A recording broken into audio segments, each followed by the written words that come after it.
Fala pessoal, Shalom no coração, bem-vindos ao nosso devocional. Abra sua Bíblia comigo no primeiro livro de Reis, capítulo 17. Nós vamos ler hoje a partir do versículo 17. Primeiro livro de Reis, capítulo 17, versículo 17. Aliás, é o terceiro devocional seguido que nós estamos fazendo aqui em primeiro livro de Reis, capítulo 17. É um capítulo com algumas histórias e em todas elas nós aprendemos do Senhor, nós crescemos nele. Antes de nós entrarmos no nosso tema, deixe um like nesse vídeo, o seu like ajuda bastante para que essa transmissão alcance outras pessoas. Se você é novo ou nova por aqui, se inscreva no canal, ative o sininho das notificações e venha conosco começar o dia mergulhando na Palavra de Deus, de segunda a sexta, 7h30 da manhã, sempre iniciando o dia alimentando o Espírito. Vamos lá, gente. Primeiro livro de Reis, capítulo 17, versículo 17. Essa é a continuação de uma história que nós falamos ontem, em que Elias ele é enviado para Sarepta. Sarepta é uma cidade do território fenício, ou seja, está fora de Israel. E lá em Sarepta, Deus levanta uma viúva para sustentar Elias no momento de profunda escassez. Só que tem um detalhe bem importante. Quando Elias chega lá, nós falamos disso ontem no devocional, ele descobre que, na verdade, aquela viúva só tinha poucos ingredientes para fazer uma última refeição para ela e para o seu filho, e depois eles morreriam. Essa era a expectativa da viúva. Então o profeta chega lá e Deus fala para que ele vá lá porque a viúva iria sustentá-la. Olha só a situação que se encontra o profeta Elias. Ela faz então a refeição para o profeta e, por conta disso, Deus provê durante muitos e muitos dias ingredientes para que eles tivessem a alimentação adequada. E hoje nós temos a continuação dessa história e começa de uma forma dramática. Olha o que diz o versículo 17. Algum tempo depois, o filho da mulher ficou doente, foi piorando e por fim morreu. E disse ela a Elias: Homem de Deus, o que você me fez? Veio para lembrar-me de meus pecados e matar meu filho? Elias, porém, respondeu: Dê-me seu filho. Tomou o corpo do menino dos braços dela, carregou-o para o andar de cima, onde estava hospedado, e o pôs na cama. Então Elias clamou ao Senhor, dizendo: Ó Senhor meu Deus, por que trouxeste desgraça a esta viúva que me recebeu em seu lar e fizeste o filho dela morrer? Em seguida, Elias se deitou sobre o menino 3 vezes e clamou ao Senhor: Ó Senhor meu Deus, por favor, permite que a vida volte a este menino. E o Senhor ouviu a oração de Elias, e o menino voltou a viver. Versículo 23, Elias o levou para baixo e o entregou à mãe, dizendo: Veja, o seu filho está vivo.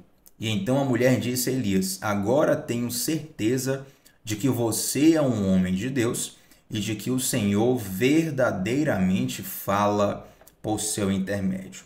Então, como nós falamos no início desse devocional, essa era uma viúva pagã, uma viúva que não fazia parte do povo de Israel. Ela passa por um exercício de fé muito interessante, que é preparar preparar uma refeição para o profeta, sendo que ela e o seu filho estavam sem ter o que comer. Ela faz isso. Deus abençoa aquela casa com provisão durante muitos e muitos dias. Mas chega um momento onde o filho daquela mulher fica doente e morre.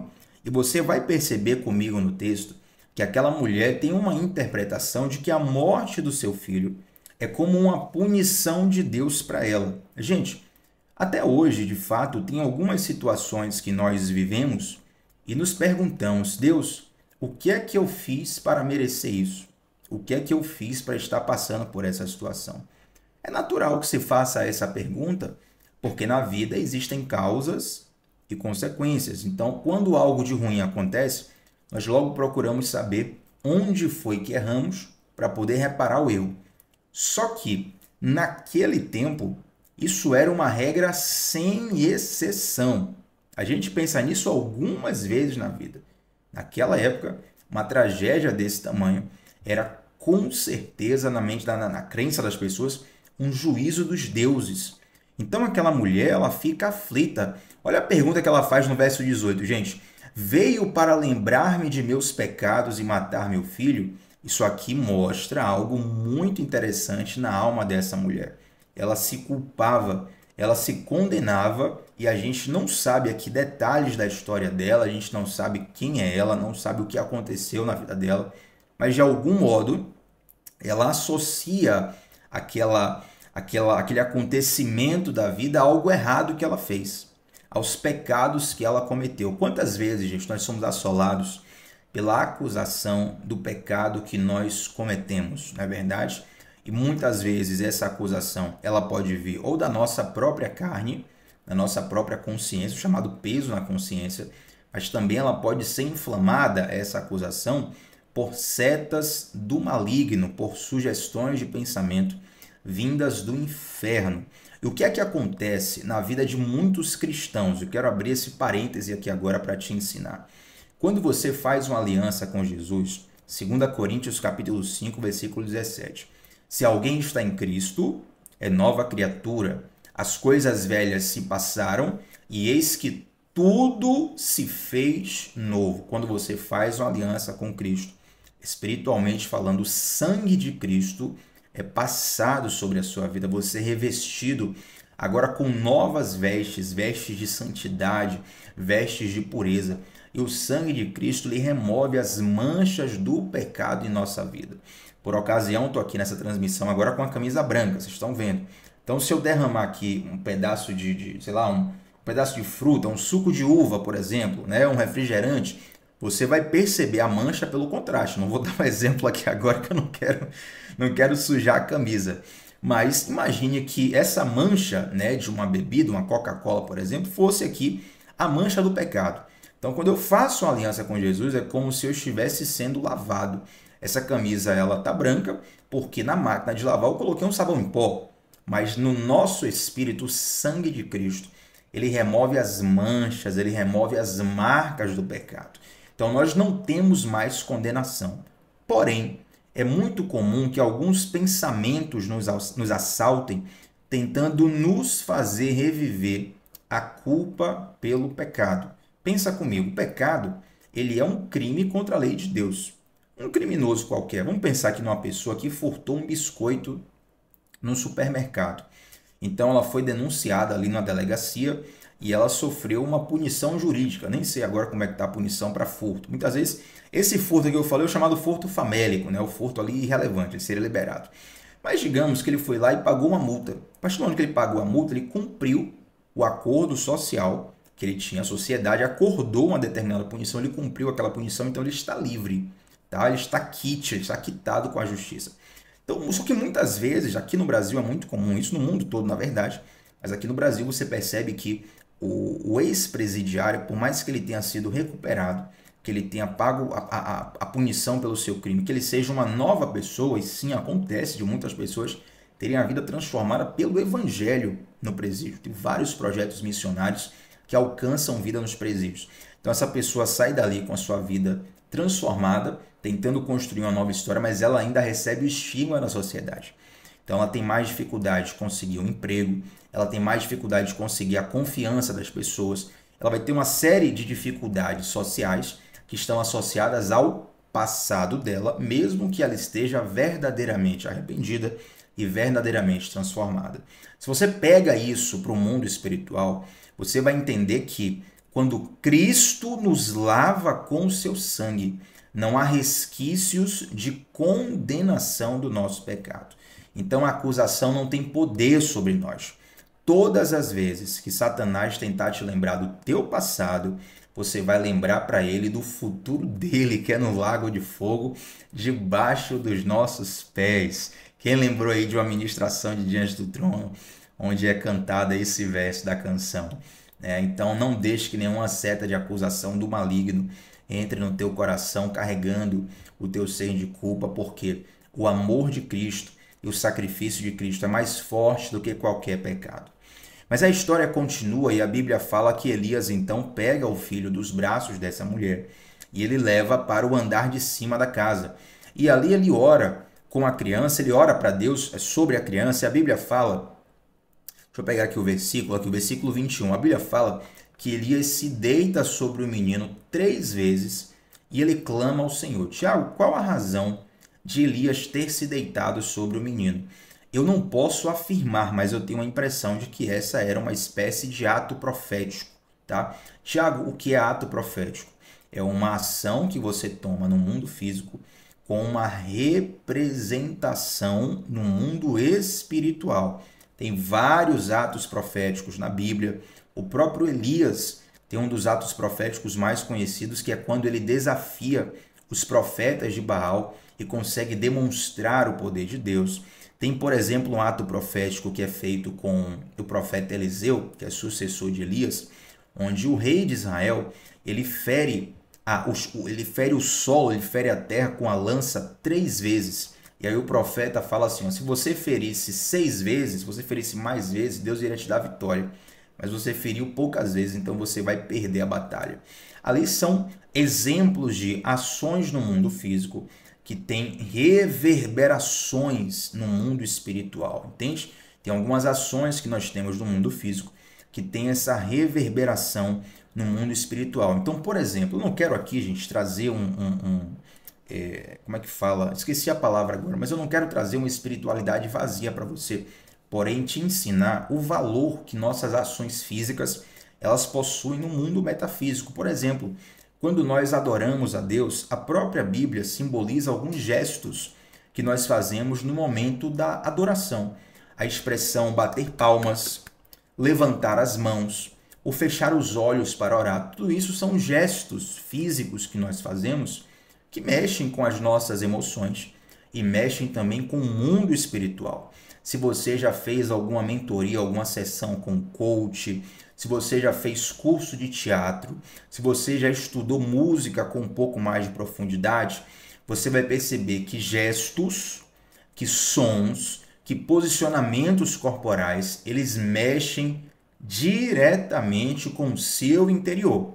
Basta você dar um Google para você perceber algo muito simples, que quando você levanta a cabeça e mantém as costas eretas, a sua postura corporal traz uma mensagem para o teu espírito. Estou falando de algo simples, algo que é acessível para o teu conhecimento na internet. Começa a multiplicar isso aí com tantas possibilidades, não apenas no campo da alma, mas também no campo do espírito, e você vai entender como o mundo espiritual é real, como o mundo espiritual é poderoso. Por coincidência, inclusive, essa semana, estava conversando com uma pessoa sobre a doutrina da imposição de mãos, que na Bíblia é considerada uma das doutrinas essenciais do Evangelho. Aí você pensa, qual a diferença de uma pessoa impor as mãos na cabeça de outra pessoa ou não impor? Cristo está limitado por isso? De modo nenhum. O Evangelho está limitado por isso? De modo nenhum. Mas existem realidades espirituais que funcionam mesmo que nós não a entendamos completamente. Entende? Então, da mesma forma que uma criança, quando ela está começando a andar, ela não conhece a lei da gravidade, mas ainda assim a lei da gravidade tem efeito sobre a criança, existem realidades espirituais que mesmo que você não conheça ou que não saiba explicar, elas existem e elas têm efeito sobre as nossas vidas. Então, por alguma razão, a Bíblia não nos fala por quê, mas eu, Tiago, estou comentando contigo, eu tenho a impressão que esse deitar 3 vezes sobre o menino é uma espécie de ato profético. Por coincidência ou não, Jesus ele ressuscita ao 3º dia. E Elias está ali intercedendo ao Senhor, dizendo, Senhor, permita que a vida volte para esse menino. E aí a Bíblia fala no versículo 22, o Senhor ouviu a oração de Elias e o menino voltou a viver. E aí então Elias entrega aquele menino ressuscitado para sua mãe. E olha o último versículo, gente, para nós fecharmos aqui. Versículo 24. Então a mulher disse a Elias, gente, essa aqui é a viúva de Sarepta. Sarepta é uma cidade fenícia, uma cidade fora de Israel. Muito provavelmente essa se trata de uma mulher pagã. E essa mulher diz para Elias, agora eu tenho certeza de que você é um homem de Deus e de que o Senhor verdadeiramente fala por seu intermédio. Veja que essa história, a história da viúva de Sarepta, começa com essa mulher tendo apenas uma refeição para ela e para o seu filho, e ela tem que preparar uma refeição para o profeta, ela tem que fazer um sacrifício grande, um sacrifício financeiro, abrir mão do seu alimento, inclusive deixar de alimentar o seu filho para alimentar o profeta. Ou seja, ela faz uma grande entrega para Deus em um ato de fé, porque ela tinha que confiar na palavra do profeta que não faltaria alimento sobre a casa dela. E aí então, depois, Deus traz uma bênção extraordinária sobre a vida dessa mulher, que é a ressurreição do seu filho. O que é que isso nos ensina? É que nenhuma entrega que nós façamos diante de Deus é em vão. Às vezes você acha que a sua obediência, que a sua entrega, que o seu dia a dia por Deus é em vão. Você fala assim, Tiago, eu não estou vendo resultados práticos, eu não estou vendo resultados extraordinários da minha vida devocional com Deus. Mas continue investindo, continue obedecendo, continue buscando ao Senhor, porque um dia isso vai se reverter na sua vida como bênçãos extraordinárias. Essa mulher abriu mão de um prato de alimento e de repente ela recebe uma ressurreição. Gente, você sabe o que é você ver o seu filho morrer nos seus braços e Deus ressuscitar o seu filho? Essa é uma experiência das mais marcantes que alguém possa passar. E Deus permite que essa mulher passe por essa experiência. Por quê? Porque um dia lá atrás ela foi fiel a Deus, ela creu na palavra do profeta e ela obedeceu. A nossa obediência é um investimento de retorno garantido. Como está teu nível de obediência a Deus? Como está teu nível de entrega a Deus? Será que hoje você tem entregado tanto quanto você jamais entregou? Será que o teu nível de entrega hoje ele está maior ou menor do que antes? Faça essa pergunta. Faça esse exercício. Tiago, como assim? O que é entrega? Não sei. Talvez seja uma entrega de tempo. Talvez seja um investimento ali, dedicação para crescer na palavra de Deus, dedicar os estudos da palavra de Deus. Uma entrega de mente, você entregar sua mente para meditar nas coisas do Senhor, para poder entender as realidades espirituais, para poder mergulhar mais profundo em Deus, você investir a sua vida no Senhor. E com certeza isso vai trazer um retorno garantido. Tem algumas frases, eu não sei a frase exata, mas deve ter visto muitas frases parecidas com a que eu vou citar nas redes sociais, dizendo assim: o resultado que você tanto busca está na mudança que você procrastina. Vou até falar devagar isso aqui. O resultado que você tanto busca está na mudança que você tanto procrastina. Então, a nossa entrega hoje, ela vai gerar um resultado tanto hoje quanto amanhã. Agora, quer saber de uma coisa? Quando essa mulher ela tem esse ato de fé, gente, isso aqui é tão poderoso em Deus, isso aqui é tão marcante. Quando ela entrega aquele alimento para o profeta sem ter noção do que aconteceria na vida dela, isso parece que Deus, dá a impressão que Deus está testando ela, né? E esse teste lá na frente traz um resultado. E eu não quero ser mal interpretado aqui, mas eu quero te ensinar o fato de que Deus está o tempo todo nos testando. Na Bíblia, por exemplo, em Deuteronômio capítulo 8, versículo 2, Deus fala assim, ó: eu vos coloquei no deserto para saber o que havia no seu coração. Então Deus está o tempo todo provando o nosso coração, testando o nosso coração. E o nosso desempenho ali no teste, ele vai reverberar na nossa vida, ele vai ter consequências na nossa vida. Tiago, por que Deus testa o nosso coração? É porque Deus não conhece e quer conhecer? De modo nenhum. Afinal de contas, o Senhor é conhecedor de todas as coisas, ele é onisciente. Deus testa o nosso coração como uma oportunidade para nos fazer viver o extraordinário. Quando um professor do primeiro ano do ensino médio coloca uma prova, o desejo e a intenção dele não é de reprovar o aluno, é de aprovar o aluno, para que do primeiro ano ele vá para o segundo ano, do segundo para o terceiro, e assim ele viva a sua vida acadêmica.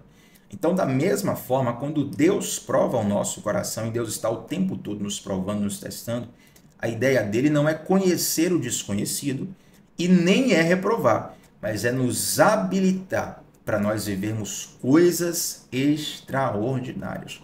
Toda vez que você passar por uma prova, por um desafio, por um momento onde você precisa entregar algo a Deus, saiba que Deus pode estar te provando. E o teu nível de entrega, o teu nível de fé naquele momento vai definir coisas extraordinárias que você viverá amanhã com Deus. Amém, gente? Vamos orar juntos? Senhor Deus, nós te agradecemos, Pai, por essa palavra, por esse entendimento. Ó Deus, eu oro para que o teu Santo Espírito sopre em nossos corações o que o Senhor quer falar, o que o Senhor quer ensinar, o que o Senhor quer direcionar. Nos dá um nível de fé, Pai, para que nós consigamos entregar todo o nosso ser a Ti e vivemos coisas extraordinárias em Ti. Em nome de Jesus. Amém. Gente, deixa um like nesse vídeo. O seu like ajuda demais para essa transmissão chegar a outras pessoas. E eu te peço também para deixar um comentário aqui sobre como Deus falou ao seu coração através dessa palavra. Tamo junto sempre, segunda a sexta, 7h30 da manhã, sempre começando o dia mergulhando na palavra de Deus. Shalom no teu coração, até a próxima. Tchau, tchau.